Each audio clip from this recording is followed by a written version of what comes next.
నమస్తే, welcome to I dream news. నేను మీ మాధురి.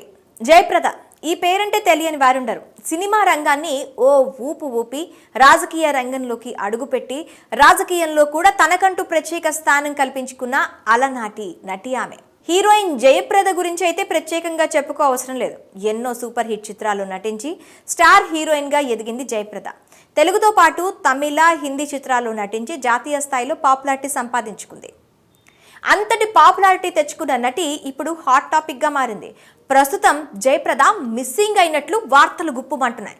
ఆమె ఓ కేసులో నిందితురాలిగా ఉండగా పరారీలో ఉన్నట్లు సమాచారం. ఇంతటి ఫేమ్, క్రేజ్ దక్కించుకున్న ఆమె ఎందుకు పారిపోవాల్సి వచ్చింది? అసలు ఆ కేసు ఏంటి అనేది ఈ స్టోరీలో తెలుసుకుందాం. ప్రముఖ నటి, రాజకీయ నాయకురాలు, మాజీ ఎంపీ జయప్రద ఎన్నో సూపర్ హిట్ చిత్రాలు నటించి పాపులర్ అయ్యారు. ఎన్టీఆర్, ఏఎన్ఆర్, కృష్ణ వంటి స్టార్ హీరోల సరసన నటించి ప్రేక్షకుల కలల రాణిగా ఆమె ఎదిగారు. అప్పట్లో ఆమెను వెండితెరపై చూసేందుకు థియేటర్లకు క్యూ కట్టేవారు అభిమానులు. ఇక సినిమాలకు బ్రేక్ ఇచ్చిన ఈ అందాల భామ రాజకీయాల్లోకి ఎంట్రీ ఇచ్చింది.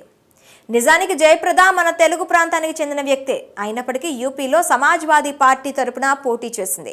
ఉత్తరప్రదేశ్లోని రాంపూర్ నుంచి జయప్రద 2 సార్లు ఎంపీగా గెలిచి రాజకీయంగా ప్రజలకు సేవలు అందిస్తూ వస్తోంది. 2004 నుంచి 2014 వరకు ఉత్తరప్రదేశ్లోని రాంపూర్ నియోజకవర్గం నుంచి ఎంపీగా బాధ్యతలు నిర్వహించారు.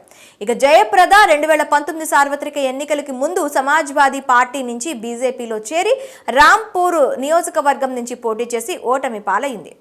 ఇదిలా ఉంటే అసలు జయప్రద మిస్సింగ్ అనే వార్త వ్యాపించడానికి కారణం ఆమెపై జారీ అయిన నాన్ బెయిలబుల్ అరెస్ట్ వారెంట్.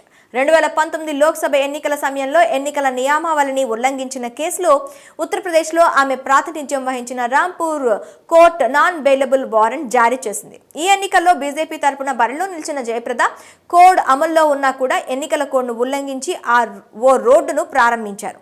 అంతేకాకుండా పిప్లియాలో నిర్వహించిన బహిరంగ సభలో ఆమె అభ్యంతరకర వ్యాఖ్యలు చేశారు.